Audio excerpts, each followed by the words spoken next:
ध्यान से सुन लो, ये मनोरंजन का मार्ग नहीं है। इसमें मन ही मार तनहारी के वृंदावन में गाज, इसमें मन मारना होगा। प्रायः ये मन को दुलार करने वाले लोग कभी भाग्य से सत्संग में भी आ जाते हैं, कभी श्री विग्रह के दर्शन करने भी मंदिर पहुंच जाते हैं, कभी तीर्थ याटन भी करते हैं, पर इनका कोई लक्ष्य नहीं होता। हाँ, सुन लिया सत्संग, बढ़िया है, लक्ष्य नहीं होता। यहां लक्ष्य वालों की बात हो रही। यदि क्षमतो, यदि तुम्हारी ऐसी इच्छा जागृत हो रही किसी जन्म में भगवत प्राप्ति करनी, तो ब्रह्मचर्यम चरंती। आप सच्ची मानिए, जिसके निकालने में तुमको सुख की अनुभूति हो रही, उसको रोकने में कितनी सुख की अनुभूति होगी। उन्मत्त हो जाओगे बहुत जल्दी। आपके सारे के सारे करण भगवदाकार होने लगेंगे यदि आप ब्रह्मचर्य का पालन करेंगे। शरीर स्वस्थ, हल्का, मन प्रसन्न, नींद आदि पर विजय, कितने गुण ही गुण। और ब्रह्मचर्यहीन आलस्य, प्रमाद, भोगों का चिंतन, मन का डिप्रेशन में पहुंचना, कमर में दर्द, टांगों में दर्द, सर में दर्द, घबराहट होना, बिना किसी कारण के मन भयभीत हो रहा है, भोजन अपच हो रहा है, बिना किसी प्रक्रिया के वीर नाश हो रहा है, बिना किसी प्रक्रिया के। काहे को मृत्यु स्वयं स्वीकार कर रहे हो, ये मृत्यु है। चाहे भगवान दत्तात्रेय जी बोल रहे हैं या भगवान कपिल देव जी बोल रहे हो, जब उपासक को संबोधन करते हैं भगवत प्राप्ति के लिए, तो कहते हैं कि इस भोग वृत्ति को साक्षात मृत्यु रूप देखो, ये मृत्यु है तुम्हारी। जब शरीर राग त्यागना है तो तुम शरीर से भोग भोगोगे, तो आसक्ति शरीर की पुष्ट होगी, आसक्ति भोग सुख की पुष्ट होगी, है नहीं। कितने दिन शरीर रहेगा, कितने दिन भोग रहेंगे। विचारवान बनो, ब्रह्मचर्यम चरंती, ब्रह्मचर्य का पालन करो। उपासक जो ब्रह्मचारी होता है उसका खिला हुआ चेहरा रहता है, जैसे कमल खिला हुआ, बिना किसी कारण के उसकी मुख मुद्रा में प्रसन्नता होती है। जो ब्रह्मचर्यहीन होता है बुझा हुआ चेहरा होता है, तेजहीन, बिना किसी कारण के वो शोकग्रस्त लगता है। बैठा है, आपको लग रहा है शांत है, लेकिन आप चेहरे को देखो, वो एक शोकग्रस्त है, कुम्हलाया हुआ चेहरा, अशांत चेहरा। मुख प्रसन्न, तन तेज विराजा, यह है ब्रह्मचर्यम चरंती, भगवत आराधन संपन्न उपासक का। जैसे आग में पैर रखते हुए कोई चले तो कैसे चलेगा, ऐसे ही ब्रह्मचारी की पहचान है। इतनी स्फूर्ति उसके अंदर होती, जैसे आग में चलने वाला पूरा पैर नहीं रख पाएगा, अगला कदम रख देगा क्योंकि ताप लग रहा है, ऐसे उसकी स्फूर्ति होती पैरों में।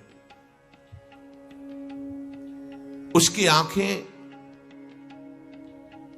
एकाग्र रहती है, चंचलता इधर उधर या बार बार झपकना, यह विषयी पुरुष का लक्षण। बार बार पलक झपकना, यह विषयी पुरुष का लक्षण। इधर उधर ताक झांक, चंचलता, ऐसा बैठे तिनका तोड़ रहा है, पैर हिला, यह सब विषयी पुरुष के लक्षण है। यह तो बिल्कुल साधारण स्पष्ट दिखाई देता है आदमी विषयी है या ब्रह्मचारी, एक सेकंड में लक्षण होते हैं। आपको जब भगवत मार्ग का अवसर मिला है तो गृहस्थ हो, संतान हो गई, ब्रह्मचर्य से रहो।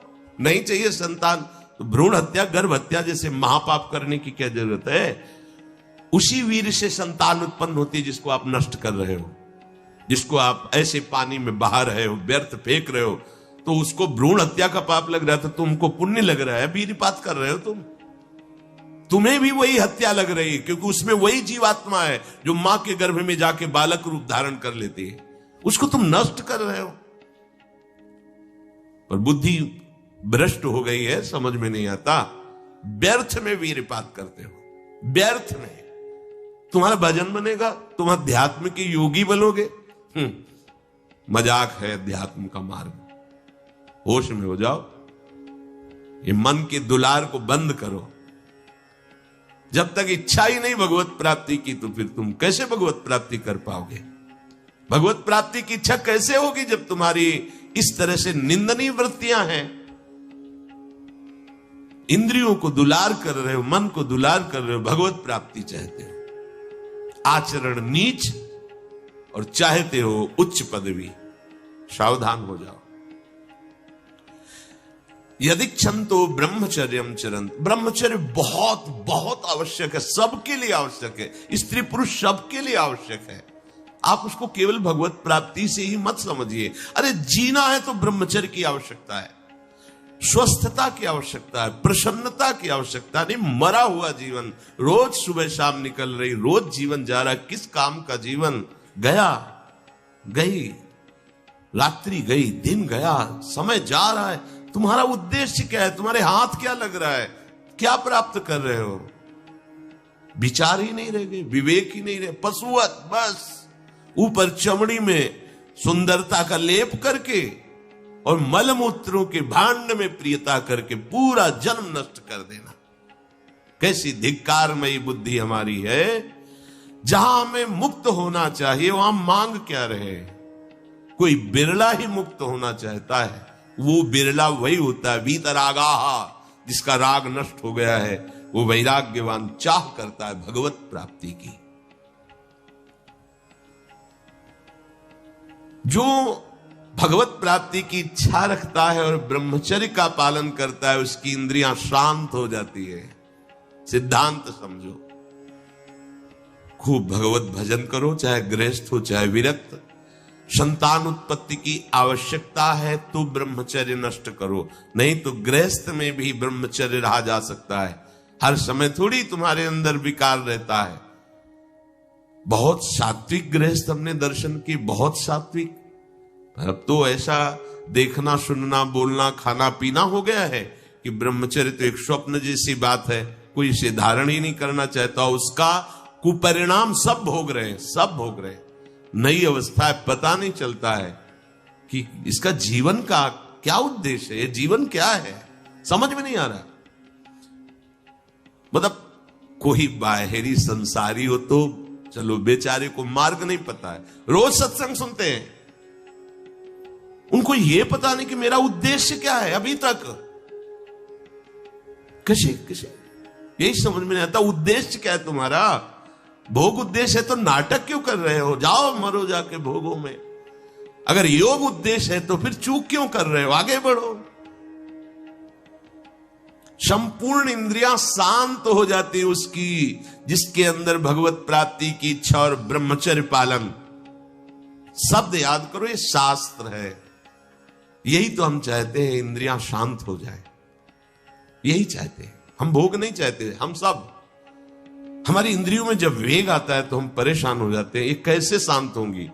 तो पूर्वाभ्यास रहा है, यही रास्ता रहा है कि जब वेग आवे तो इंद्रियों से भोग करो तो शांति मिल जाएगी, ऐसा। और ये उल्टा है, त्यागात शांतिरंतरम। भोग का वेग आए, सह जाओ तो शांत हो जाओ। पर उल्टा बात हमारी बुद्धि सिखाती है कि भोगों को भोगो तो शांति मिल जाएगी। और भगवान कह रहे, जिन्होंने रचना रची इंद्रियों की और भोगों की भी, वो कह रहे त्यागात शांतिरंतरम। तुम उनका त्याग कर दो तो शांति को प्राप्त हो जाओगे। चाहते हम शांति ही है, पर हमारी दुर्दशा है। एक आदमी गंगा के किनारे शांत बैठा, गंगा की तरंगों में आनंद ले रहा था। उसका मित्र आया, ओ वो कैसे बैठे हो? शांत बैठे। अरे नहीं भाई, कुछ करना चाहिए। वो चुप, बोलो ना, कुछ करना चाहिए। करने से क्या होगा? कुछ करोगे तो पैसा मिलेगा। पैसे से क्या करेंगे? भोग सामग्री लेंगे। भोग सामग्री से क्या करेंगे? भोगेंगे। भोगने से क्या होगा? शांत हो जाएंगे। बोले तुम्हारी गलत बात है, भोगों से शांति तो प्राप्त नहीं होती। मैं अभी शांत बैठा हूं और तुम मुझे अशांति की प्रेरणा दे रहे हो कि कुछ करो, धन मिलेगा, उससे भोग मिलेगा और भोग के बाद शांति मिलेगी। ऐसा कभी हो ही नहीं सकता। भोगों के भोगने से अशांति और तृष्णा पैदा होती है। बस ऐसा ही मेरा मित्र मन है। ये सिखाता है, यही सिखाता है। हम शांत बैठना चाहते हैं, ये मुझे अशांति के मार्ग में लेकर शांति दिखा रहा है।